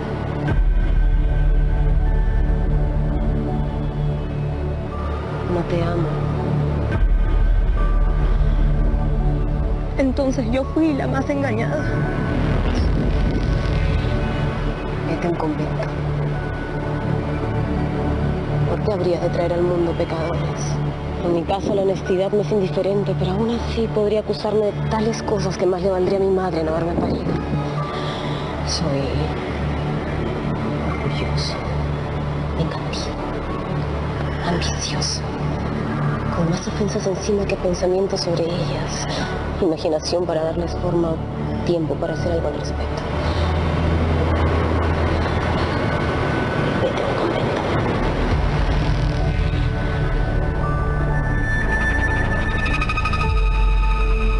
¿Qué hace que Shakespeare sea tan atemporal? Se acaba de estrenar una película de Macbeth, ¿no? Y se siguen realizando películas y se siguen realizando montajes, sí, ¿no? Si hablamos de una coyuntura política, que la hay todo el tiempo, Macbeth, ¿entiendes? Ahí podemos encontrar personajes como Lady Macbeth por todos lados. Por todos lados. Creo que es la intensidad de sus dramas y la humanidad de sus personajes, o sea, que se enfrentan siempre a situaciones que más o menos las vas a poder encontrar toda la vida, porque están dictadas por humanos, por personas. Entonces la envidia la vas a poder encontrar, la traición la vas a poder, los celos, el amor apasionado, el amor juvenil. Mi señor Hamlet, ¿cómo se encuentra? Muy bien, gracias a Dios. ¿Me reconoce, mi señor? Excelentemente bien. ¿Eres un tratante de pescado? Yo no, mi señor. ¿No? Pues entonces ojalá fueras tan honrado. ¿Tienes una hija? La tengo, Ofelia. No la dejes caminar bajo el sol. Concebir es una bendición, pero no como podría concebirlo tu hija. ¿No preferiría retirarse a donde no lo den aire, mi señor? ¿A mi tumba? No te preocupes. Temo que mi tío padre y mi tía madre se engañan. Después de todo, solo estoy loco para el noroeste. Cuando el viento viene del sur, distingo un halcón de una sierra.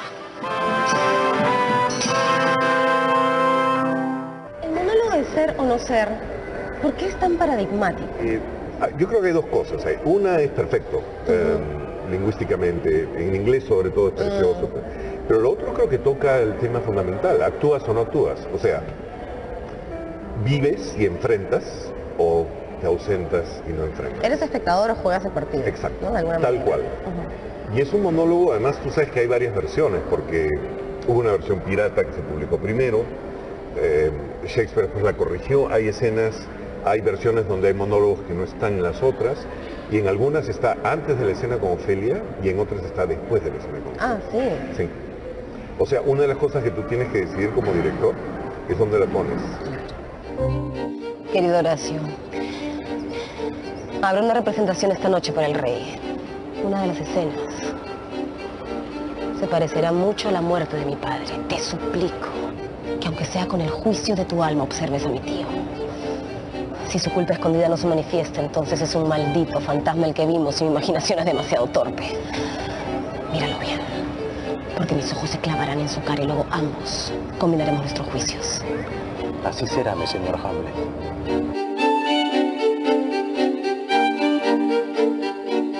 Alberto, hablemos un poco de esta escena del teatro, dentro del teatro, ¿no? Sí. ¿De qué nos está hablando?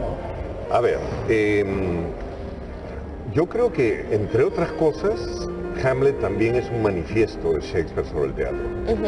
Hay una escena que es muy difícil de manejar, que es la escena donde el príncipe Hamlet le dice a los actores cómo deben hacer. A un actor lo subleva, a mí me da bronca. Es como si me dijeras que el príncipe Harry me va a explicar a mí cómo hay que hacer teatro, ¿no? Y yo digo, no. Claro. Pero evidentemente no está hablando Hamlet, está hablando Shakespeare. Y dice dos cosas fundamentales. En una dice, el objetivo del teatro es ponerle un espejo a la realidad, que es una frase, bueno, ya evidente, pero en su momento me parece muy importante. Pero más tarde Hamlet dice, la obra de teatro es la trampa con la que atraparé la conciencia del rey. Esta idea del teatro como reflejo de una realidad y como manera de intervenir en la realidad, volviendo a act, not to act, creo que por eso está allí, porque creo que es un manifiesto. Y él está diciendo, el teatro es el espejo de la realidad y la función de ese espejo es intervenir sobre la realidad, transformarla, que es un concepto bastante revolucionario para su época, ¿no?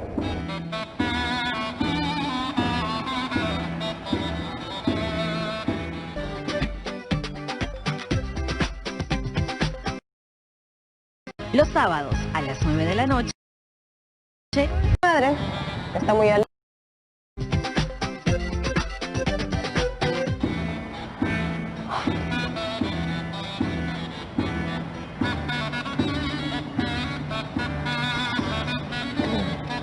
¿Está de buen humor, mi señor? ¿Qué puede hacer un hombre además de estar feliz? Mira, mi madre está muy alegre. Mi padre murió hace 2 horas. El doble ya de 2 meses, señor. ¿Tanto tiempo? Santo cielo. Haber muerto hace 2 meses y que no te olviden. ¿De qué trata la obra? Lo sabremos por los actores que ya llegan. No saben guardar secretos. ¿Y será breve? Como el amor de una mujer.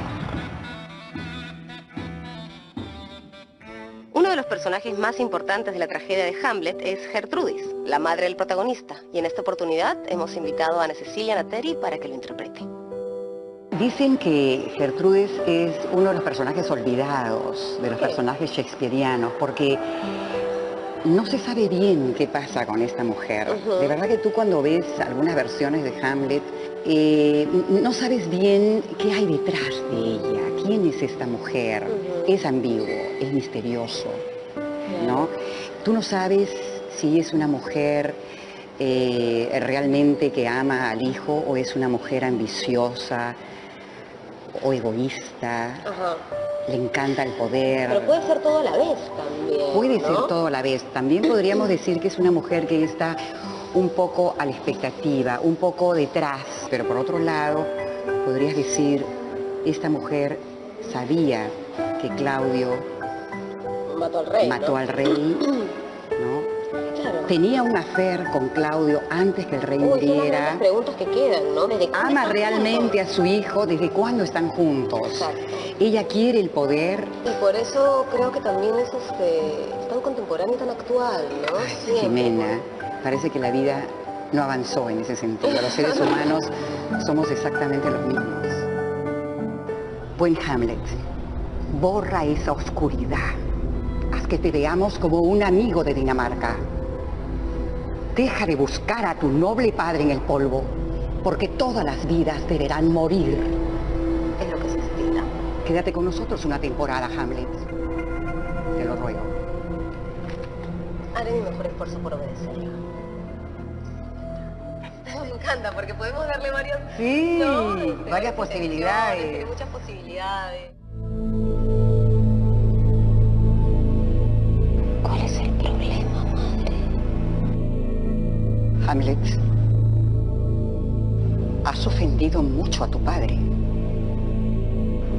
Madre, has ofendido mucho a mi padre. ¿Acaso te has olvidado de mí? Por supuesto que no.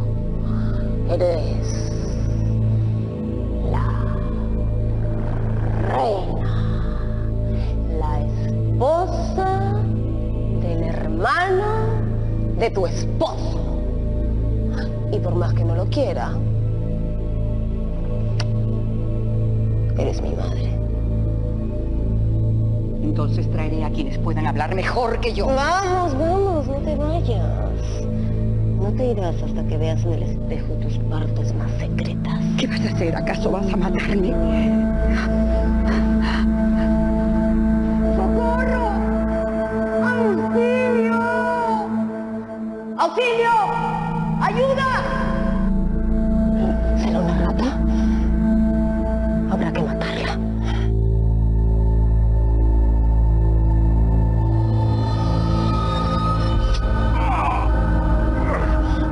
Dios mío, ¿qué has hecho?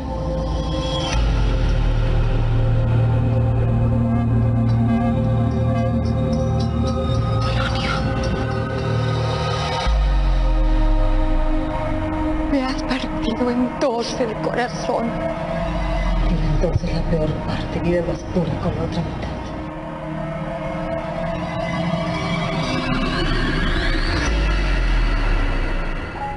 Bueno, esa es la genialidad de Shakespeare. Siempre es actual. Atemporal totalmente. Totalmente, ¿no? Y, totalmente. Y esa posibilidad tan abierta que tienen sus personajes es que y lo puedes ir adaptando, y lo puedes ir haciendo más contemporáneo o clásico, pero siempre toca estos temas que para nosotros son atávicos, ¿no?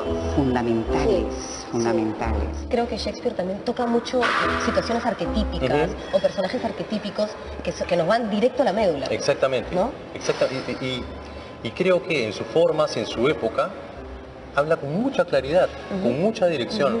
Y a veces cometemos el error de darle una importancia y un halo de rimbombancia que no tiene.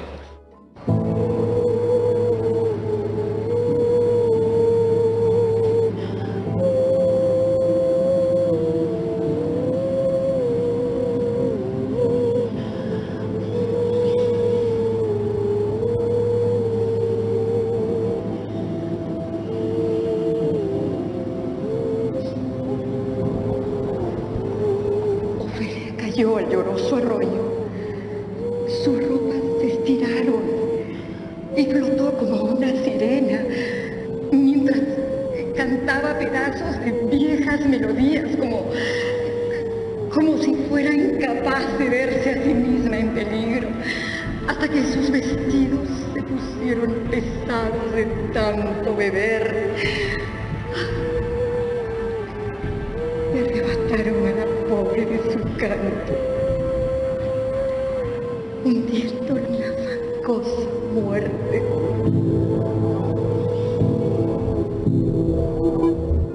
¿Por qué seguir haciendo Shakespeare? Yo creo que las preguntas siguen siendo las mismas. Tú sabes que Anne Bogart, esta gran directora, tiene un libro que a mí me parece... Después de El espacio vacío, es el libro que yo le recomiendo a cualquier persona que quiera hacer teatro. Hermoso. Y ella dice al comienzo que en todas las grandes obras, en todas las obras, hay siempre preguntas ocultas. Y un montaje es la respuesta que tú le encuentras a esa pregunta. Y eso me encanta. Y creo que cuando un texto es un gran texto como este, o como Electra, o como Macbeth, o como La vida es sueño, las respuestas que tú le das son tuyas, ¿no? Actúas o no actúas, intervienes, te quedas como espectador del teatro de la vida o te metes. Claro, si te metes te puede ir bastante mal. Eso me encanta.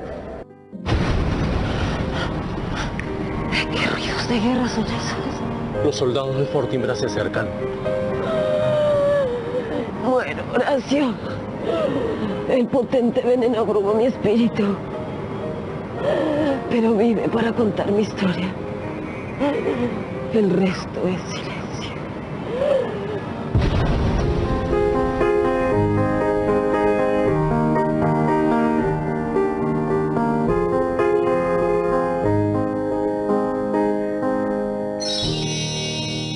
Me he quedado pensando sobre mí misma y mis colegas. ¿Vieron cuando Alberto Isola dice que la famosa frase ser o no ser puede tomarse como un actuar o no actuar? ¿Significará cuestionarse sobre algo que cambie el mundo desde lo que hacemos? Uy, creo que ya me estoy poniendo demasiado filosófica. Pero ¿cómo no hacerlo si me acabo de enterar que en la época de Shakespeare las mujeres no podíamos actuar en el escenario? ¿Actuar o no actuar? Yo creo que actuar. Bueno, creo que dejaré mis pensamientos filosóficos a un lado y hoy en la noche tendré una charla profunda con mi almohada. Ahora sí, chicos y chicas, ya estamos por llegar a la parte final del programa y como ustedes ya saben, llegó el momento del reto. Esta vez les daré dos opciones para que ustedes puedan escoger una a desarrollar. Opción 1. En la escena más famosa de Hamlet, el personaje central tiene un soliloquio en el que dice, ser o no ser, he ahí el dilema. Esa frase ha sido interpretada como una expresión de la profunda duda humana ante la vida. Escribe un soliloquio en el que empieces con esa famosa frase y continúa luego describiendo lo que tú consideras que te genera más dudas acerca de la vida. Recuerda que un soliloquio es un discurso en el que una persona habla consigo misma. Opción 2. El príncipe Hamlet vivió atormentado por la tradición de su madre y de su tío. Eso le amargó la vida, pero ¿podría haber sido de otra manera? Depende de ti. Escribe un cuento breve en el que les des un giro a la historia de Hamlet, de manera que deje de ser una tragedia y tenga un final feliz. Puedes cambiarle la época, pero no los nombres de los personajes. Ahora sí, eso ha sido todo por hoy. Nos vemos pronto en otro episodio de Aprendo en Casa.